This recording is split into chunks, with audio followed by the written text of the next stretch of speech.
2 spoon போதும். Lion date syrup. இதுல iron, fibre, vitamins, நோய் எதிர்ப்பு சக்தி அதிகமா இருக்கு. Lion date syrup. வணக்கம். செய்திச் சுருக்கம். அதிபர் முர்மு ஆப்பிரிக்கா பயணம், அங்கோலாவில் உற்சாக வரவேற்பு. அரசுமுறை பயணமாக ஆப்பிரிக்க நாடுகளில் ஒன்றான அங்கோலாவுக்கு சென்ற ஜனாதிபதி திரௌபதி முர்முவுக்கு அந்நாட்டில் உற்சாக வரவேற்பு அளிக்கப்பட்டது. அந்நாட்டு அதிபர் ஜோவா லோரென்கோவின் அழைப்பை ஏற்று அங்கு சென்ற முர்முவை லுவாண்டா ஏர்போர்ட்டில் அந்நாட்டு அதிகாரிகள் வரவேற்றனர். அங்கோலா நாட்டின் 50வது சுதந்திர தினத்தில் சிறப்பு விருந்தினராக பங்கேற்கும் முர்மு இந்தியா அங்கோலா இடையே தொழில், வர்த்தகம், முதலீடு குறித்து பேச்சு நடத்தவுள்ளார். இதன் மூலம் அங்கோலா நாட்டிற்கு சென்ற முதல் இந்திய ஜனாதிபதி என்ற பெருமையை திரௌபதி முர்மு பெற்றுள்ளார். தொடர்ந்து அங்கிருந்து போட்ஸ்வானா நாட்டிற்கு செல்லும் முர்மு அந்நாட்டுடனான உறவை மேம்படுத்துவது குறித்து பேச்சு நடத்தவுள்ளார். ஆப்பிரிக்க நாடுகளுடனான இந்திய உறவை மேம்படுத்தும் வகையில் இந்த நடவடிக்கைகள் மேற்கொள்ளப்படுவதாக ஜனாதிபதி மாளிகை வட்டாரங்கள் தெரிவித்துள்ளன.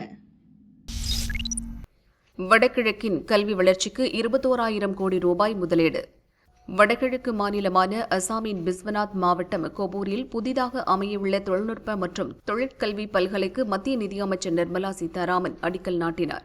242 ஏக்கர் பரப்பளவில் 415 கோடி ரூபாய் செலவில் கட்டப்படும் ஸ்வஹீத் கனகலதா பல்கலை மூலம் வடகிழக்கைச் சேர்ந்த மாணவர்கள் பலனடைவர் என மத்திய அரசு அறிவித்துள்ளது. இதுகுறித்து நிர்மலா சீதாராமன் கூறியதாவது: மத்தியில் பாரதிய ஜனதா தலைமையிலான அரசு பொறுப்பேற்றது முதல் வடகிழக்கு மாநிலங்களின் வளர்ச்சியில் பெரிய அளவில் அக்கறை செலுத்தி வருகிறது. இங்குள்ள மாணவர்கள் நலன் கருதி கல்விக்காக மட்டும் 21,000 கோடி ரூபாய் முதலீடு செய்யப்பட்டுள்ளது. 850க்கும் மேற்பட்ட புதிய பள்ளிகள் திறக்கப்பட்டுள்ளன. வடகிழக்கு மாநிலங்களில் முதன்முறையாக எய்ம்ஸ் மருத்துவமனை பயன்பாட்டிற்கு வந்துள்ளது. 200க்கும் மேற்பட்ட திறன் மேம்பாட்டு மையங்கள் செயல்பாட்டுக்கு வந்துள்ளன. நாட்டின் முதல் விளையாட்டு பல்கலையும் இங்குதான் அமையவுள்ளது.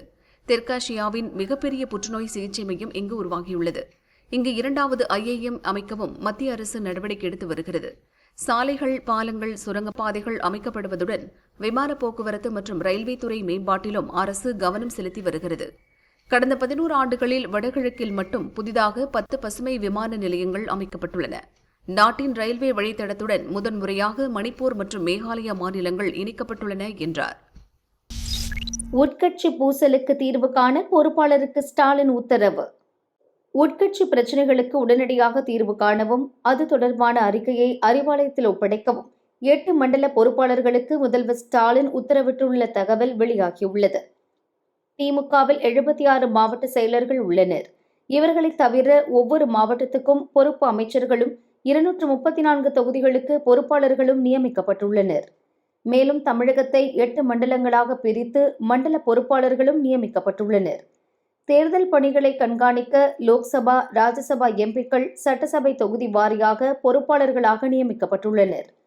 ஒரு மாவட்ட செயலர், ஒரு பொறுப்பு அமைச்சர், ஒரு தொகுதி பொறுப்பாளர், ஒரு மண்டல பொறுப்பாளர், ஒரு கண்காணிப்பாளர் மற்றும் பூத் கமிட்டி நிர்வாகிகள் என தேர்தல் பணிகளை கவனிக்கும் நிர்வாகிகள் பட்டியல் நீண்டு கொண்டே போகிறது.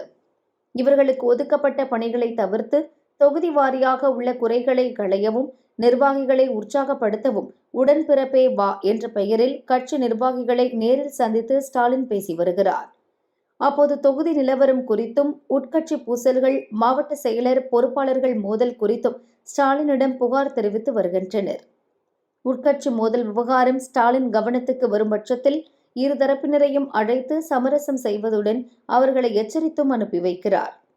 மாவட்ட செயலர்களுக்கும் பொறுப்பு அமைச்சர்களுக்கும் சில மண்டலங்களில் ஆங்காங்கே மோதல்கள் வெடித்துள்ள தகவல்கள் அறிவாலயத்துக்கு வந்த வண்ணம் உள்ளன. இதையடுத்து ஸ்டாலின் கட்சியினருக்கு சில உத்தரவுகளை பிறப்பித்துள்ளார். அதாவது, ஒன்றிய, நகர, பேரூர், கிளை அளவிலான கோஷ்டி பூசல் பிரச்சினையை மாவட்ட செயலரும் பொறுப்பாளரும் தீர்த்து வைக்க வேண்டும்.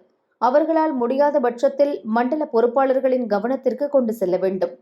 மண்டல பொறுப்பாளர்களால் தீர்வு காண முடியாத பிரச்சினைகளைத்தான் மாநில தலைமைக்கு எடுத்து வர வேண்டும். எனவே 8 மண்டலங்களின் பொறுப்பாளர்களும் தங்களுக்கு ஒதுக்கப்பட்ட மாவட்டங்களில் உள்ள குறைகளையும் புகார் தொடர்பான பிரச்சினைகளையும் தொடர்ந்து கண்காணித்து அதற்கு தீர்வு காண வேண்டும்.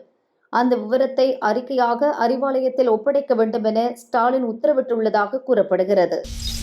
கரூர் சம்பவத்திற்கு பின் 1 மாத காலத்துக்கு தாவேக செயல்பாடுகளில் தொய்வு ஏற்பட்டது. வழக்குகளால் நிலைகுலைந்து போன நிர்வாகிகள் அடுத்து என்ன செய்வது என புரியாமல் தவித்தனர். 41 பேர் பலியான சம்பவம் தொடர்பான விசாரணையை சிபிஐக்கு உச்சநீதிமன்றம் மாற்றி உத்தரவிட்ட பின்தான் தவிக தொண்டர்களும் நிர்வாகிகளும் சற்று நிம்மதியடைந்தனர். நடந்த சம்பவத்திற்கு விஜய் தாமதமாக வந்ததே காரணம் என போலீஸ் மற்றும் ஆளும் கட்சி தரப்பில் குற்றம் சாட்டப்படுகிறது. ஆனால் தவிகவினர் திமுகவின் திட்டமிட்ட சதியே காரணம் என கூறி வருகின்றனர். அதற்கேற்ப கரூர் சம்பவத்தில் இரங்கல் வீடியோ வெளியிட்ட விஜய், என்னை என்ன வேண்டுமானாலும் செய்யுங்கள், கட்சி தொண்டர்களை பழிவாங்காதீர்கள் என முதல்வருக்கு கோரிக்கை விடுத்தார். இதனால் ஏற்கனவே திமுக தவிக இடையே இருந்த மோதல் போக்கு அதிகமானது. இதையடுத்து வரும் சட்டசபை தேர்தலில் திமுகவை எப்படியாவது வீழ்த்த வேண்டும் என்ற கோபம் தவிகவினரிடம் காணப்படுகிறது. திமுக கூட்டணியை வீழ்த்த வேண்டும் என்றால் தவிக தனித்து நிற்பதால் அது நடந்து விடாது என கட்சியின் ஒவ்வொரு தொண்டரும் நிர்வாகியும் சொல்ல துவங்கினர். தனித்து நிற்பதால் திமுகவுக்கு எதிரான ஓட்டுகள் பிரிந்து மீண்டும் திமுகவே வெற்றி பெறும் என்பதை அக்கட்சியினர் ஆணித்தரமாக நம்புகின்றனர். இதனால் கட்சி பொதுக்குழு கூட்டத்தில் கூட்டணி தொடர்பாக ஏற்கனவே விஜய் அறிவித்த முடிவிலிருந்து அவர் எப்படியும் பின்வாங்குவார், சில சமரசங்களுக்கு உடன்பட போவதாக அறிவிப்பார் என கட்சியினர் எதிர்பார்த்தனர். ஆனால் வழக்கம் போல திமுக தவிக இடையேதான் போட்டி என்றும் நானே முதல்வர் வேட்பாளர் என்றும் பொதுக்குழுவில் விஜய் அறிவித்து விட்டதால் ஒட்டுமொத்த தவிகவினரும் அதிர்ச்சியில் உள்ளதாக அக்கட்சி வட்டாரங்கள் கூறுகின்றன.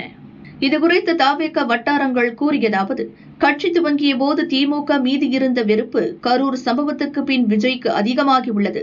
சட்டசபை தேர்தலில் எந்த சமரசத்திற்கும் சென்று திமுகவை வீழ்த்தியாக வேண்டும் என்ற மனநிலையில்தான் இருந்தார். கரூர் சம்பவத்தால் ஏற்பட்ட கொந்தளிப்புகளே அதற்கு காரணம். அதை மையமாக வைத்துதான் கட்சியின் பொதுக்குழுவை கூட்டி விவாதித்து நல்ல முடிவெடுக்க வேண்டும் என நினைத்தார். அதற்கேற்ப கடந்த 5 பொதுக்குழு கூட்டப்பட்டது. ஆனால் அதற்கு முன் விஜயை சந்தித்த மூத்த நிர்வாகிகள் சிலர் வழக்கம் போல விஜய் மனதை மாற்றிவிட்டனர். அதனால் கூட்டணி என்றாலும் முதல்வர் வேட்பாளர் விஜய்தான் என்று பொதுக்குழுவில் அறிவிப்போம் என உசுப்பிவிட்டுள்ளனர். அவர்களுடைய கருத்துக்களை ஏற்ற விஜய் பொதுக்குழுவில் அதற்கேற்ப பேசினார். தீர்மானங்களும் திமுகவுக்கும் அரசுக்கும் எதிராகவே இருந்தன. கட்சியின் தேர்தல் பிரிவு மேலாண்மை பொதுச் செயலர் ஆதவ் அர்ஜுனாவும் திமுக மீதான வன்மத்தையே வெளிப்படுத்தினார். இதை கட்சியினர் வெகுவாக ரசித்தாலும் கள நிலவரம் அறியாமல் தனித்து போட்டி என்பது போல தீர்மானம் நிறைவேற்றியது அதிமுக கூட்டணிக்கு கதவடைக்கும் விஷயம் என கொந்தளித்தனர்.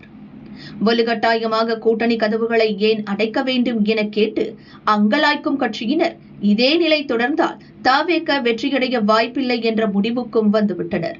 தனித்து போட்டியிடும் பட்சத்தில் திமுக எதிர்ப்பு ஓட்டுகள் பிரிந்து அக்கட்சிக்கு சாதகமாக அமையும் என்ற அடிப்படையான விஷயத்தை கூட யாரும் புரிந்து கொள்ளவில்லை. தவிகவை மையமாக வைத்து அரசியல் செய்வதும் அக்கட்சியில் சீட் பெற்று தேர்தலில் போட்டியிடுவதும் ஆபத்தானது என்ற முடிவுக்கு பெரும்பாலான கட்சியினர் வந்துள்ளனர். இதனால் சீட் பெறும் முயற்சியில் இருந்த தவிக நிர்வாகிகள் பலரும் தங்கள் முடிவிலிருந்து பின்வாங்கியுள்ளனர். இந்த விரக்தி மனநிலை கட்சியின் அடிமட்டத்தில் இருந்து மேல்மட்டம் வரை வியாபித்திருக்கிறது. ஏற்கனவே அனைத்து அரசியல் நிகழ்வுகளையும் தங்களுக்கு சாதகமாக பயன்படுத்திக் கொண்டிருக்கும் திமுக தலைமை தவிகவின் இந்த நிச்சயமற்ற சூழலையும் தங்களுக்கு சாதகமாக பயன்படுத்தும் முனைப்பில் இருக்கிறது என அக்கட்சி வட்டாரங்கள் கூறின. ரவுடி நாகேந்திரன் இறக்கவில்லை, அரசு தப்பிக்கவிட்டது. ஆம்ஸ்ட்ராங் சகோதரர் பகீர் குற்றச்சாட்டு. ஆம்ஸ்ட்ராங் கொலை வழக்கில் கைதான பிரபல ரவுடி நாகேந்திரன் மரணமடையவில்லை. பிளாஸ்டிக் சர்ஜரி செய்து அவரை அரசு தப்ப வைத்து விட்டதென ஆம்ஸ்ட்ராங் சகோதரர் தரப்பில் சென்னை முதன்மை அமர்வு கோர்ட்டில் குற்றச்சாட்டு முன்வைக்கப்பட்டது. பகுஜன் சமாஜ் கட்சியின் மாநில தலைவராக இருந்த ஆம்ஸ்ட்ராங் கடந்த ஆண்டு வெட்டி கொலை செய்யப்பட்டார். இந்த வழக்கில் பிரபல ரவுடி நாகேந்திரன், அவரது மகன் அஸ்வத்தாமன் உட்பட 27 பேர் கைது செய்யப்பட்டனர். உடல்நிலை பாதிப்பு காரணமாக நாகேந்திரன் சமீபத்தில் மரணமடைந்தார். இந்த வழக்கில் ஜாமீன் கோரி அஸ்வத்தாமன் உட்பட 12 பேர் சென்னை முதன்மை அமர்வு கோர்ட்டில் மனு தாக்கல் செய்தனர். அதேபோல மனுதாரர்களுக்கு ஜாமீன் வழங்க ஆட்சேபம் தெரிவித்து ஆம்ஸ்ட்ராங்கின் சகோதரர் கீனோஸ் மனு தாக்கல் செய்திருந்தார். இந்த மனுக்கள் மீதான விசாரணை நீதிபதி எஸ். கார்த்திகேயன் முன் நடந்தது. கீனோஸ் தரப்பில் ஆஜரான வழக்கறிஞர் ஆனந்தன், மனுதாரர்களுக்கு ஜாமீன் வழங்கினால் சாட்சிகளை கலைத்து விடுவர். வழக்கில் குற்றம் சாட்டப்பட்ட நாகேந்திரன் சமீபத்தில் மரணமடைந்ததாக கூறுவதில் உண்மையில்லை. அவர் இறக்கவில்லை, முகத்தில் பிளாஸ்டிக் சர்ஜரி செய்து அரசு அவரை தப்ப வைத்து விட்டது என வாதிட்டார். இதைத் தொடர்ந்து ஜாமீன் மனுக்கள் மீது நாளை உத்தரவு பிறப்பிக்கப்படும் என நீதிபதி அறிவித்தார். காசி தமிழ் சங்கமம் டிசம்பர் 2 துவக்கம். காசி தமிழ் சங்கமத்தின் 4வது நிகழ்வு டிசம்பர் 2 துவங்கி 15 வரை நடக்க உள்ளது. உத்தரப்பிரதேசத்தின் வாரணாசி மற்றும் தமிழகம் இடையே உள்ள கலாச்சார தொடர்பை உயிர்ப்பிக்கும் நோக்கில் முதல் காசி தமிழ் சங்கமம் நிகழ்ச்சி 2022 துவங்கியது. இது 1 மாத காலத்திற்கு நடந்தது. 3வது நிகழ்ச்சி 2024 டிசம்பரில் நடக்க வேண்டியது தாமதமாகி கடந்த பிப்ரவரி 15 முதல் 24ஆம் தேதி வரை நடந்தது. இந்நிலையில் 4வது காசி தமிழ் சங்கமம் நிகழ்ச்சி டிசம்பர் 2இல் துவங்குகிறது. இதன் நிறைவு விழா ராமேஸ்வரத்தில் நடக்க உள்ளது. தமிழ் கற்போம் என்பது இந்த ஆண்டு நிகழ்ச்சிக்கான கருப்பொருளாக உள்ளது. தமிழ் மொழியின் செழுமை குறித்து வட மாநில மாணவர்களுக்கு கற்பிக்கப்படும். முந்தைய நிகழ்ச்சிகளைப் போலவே இந்த ஆண்டும் காசி தமிழ் சங்கமம் நிகழ்ச்சியை தமிழகம் சார்பில் சென்னை IITயும் உத்தரப்பிரதேசம் சார்பில் பனாரஸ் இந்து பல்கலைக்கழகமும் இணைந்து நடத்த உள்ளன. இந்த ஆண்டு நிகழ்ச்சி குறித்து IIT இயக்குனர் காமக்கோடி கூறியதாவது: தமிழகத்தின் தென்காசியிலிருந்து உத்தரப்பிரதேசத்தின் வாரணாசி வரை அகத்தியர் பயணம் திட்டமிடப்பட்டுள்ளது. இது அகத்திய முனிவர் பயணித்த பாதையை பின்பற்றி நடக்கும். உத்தரப்பிரதேசம் மற்றும் வாரணாசியைச் சேர்ந்த 300 மாணவர்கள் தமிழகத்திற்கு வந்து மத்திய செம்மொழி தமிழ் நிறுவனத்தின் தமிழ் மொழி அறிமுக அமர்வுகளில் பங்கேற்பார்கள் என கூறினார். பாகிஸ்தான் ராணுவ தளபதி அசீம் முனிருக்காக சட்ட திருத்தம், பார்லியில் மசோதா தாக்கல். நம் அண்டை நாடான பாகிஸ்தானில் மக்களால் தேர்ந்தெடுக்கப்பட்ட அரசு பதவி வகித்தாலும் ஆட்சியை வழிநடத்துவது என்னவோ அந்நாட்டின் ராணுவமே ஆகும். இம்மாத இறுதியுடன் அந்நாட்டு ராணுவ தளபதியான அசீம் முனிரின் பதவிக்காலம் முடிவடைய உள்ளது. தற்போது முனிர் ஃபீல்ட் மார்ஷல் எனும் அந்தஸ்தில் உள்ளார். அந்த வகை உயர் பிரிவுக்கு பதவி நீட்டிப்பு செய்ய அரசியலமைப்பு சட்டத்தில் வாய்ப்பு இல்லை. ஆகையால் அசீம் முனிருக்காக புதிய பதவி ஒன்றை உருவாக்க அந்நாட்டு அரசு முடிவு செய்தது.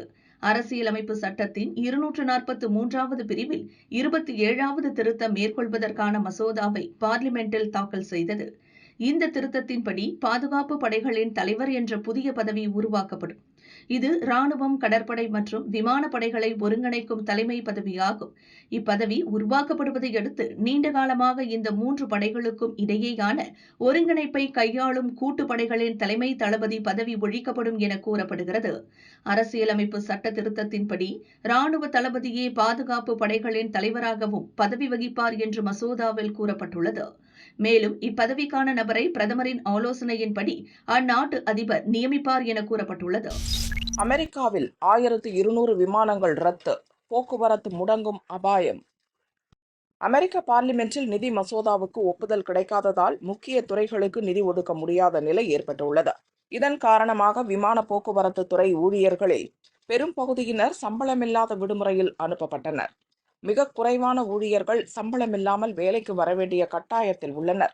அவர்களில் பலர் உடல்நிலையை காரணம் காட்டி விடுப்பெடுத்துள்ளனர். இதனால் அமெரிக்காவின் பல்வேறு விமான நிறுவனங்கள் விமான சேவையை திடீரென குறைத்துள்ளன. விமான போக்குவரத்து கடுமையாக பாதிக்கப்பட்டுள்ளது. அட்லாண்டா, நியூயார்க், சிகாகோ, ஹூஸ்டன் மற்றும் லாஸ் ஏஞ்சல்ஸ் உள்ளிட்ட 40 முக்கிய விமான நிலையங்களில் 1200 விமானங்கள் ரத்தானதால் பயணிகள் கடுமையாக பாதிக்கப்பட்டுள்ளனர்.